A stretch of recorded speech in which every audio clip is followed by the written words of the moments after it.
Le 17 juin 2007, alors qu'elle avait évoqué un possible mariage un an auparavant, Ségolène Royal se sépare de François Hollande au soir du second tour des élections législatives de 2007.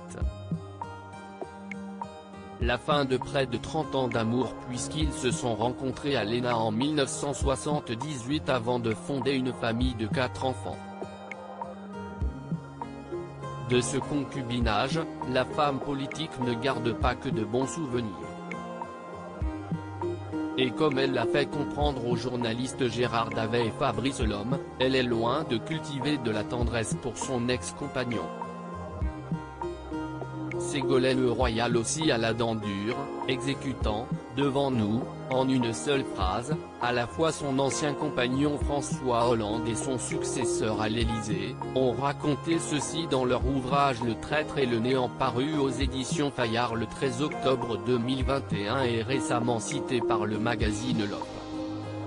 Les mots de l'ex-ambassadrice d'épaule sont acides et sont une référence explicite à la prétendue trahison d'Emmanuel Macron, autrefois ministre de l'économie, et secrétaire général adjoint du cabinet, de François Hollande.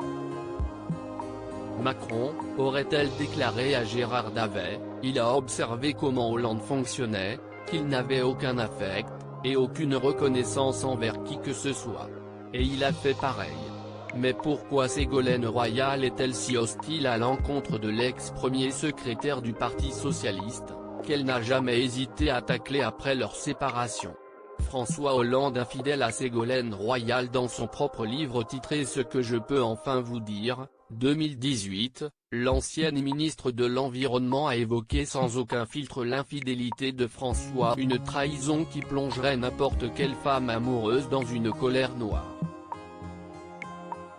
En effet, elle aurait appris que le principal concerné la trompait avec Valérie Trierweiler, une femme de 10 ans plus jeune, alors qu'elle était en pleine campagne présidentielle. J'ai mis beaucoup de temps à soigner mes blessures, à m'émanciper de ce fardeau et à me tourner vers un autre futur, a écrit Ségolène Royal. Si est pourquoi j'ai décliné la proposition de reprendre la vie commune, a-t-elle écrit dans son bouquin.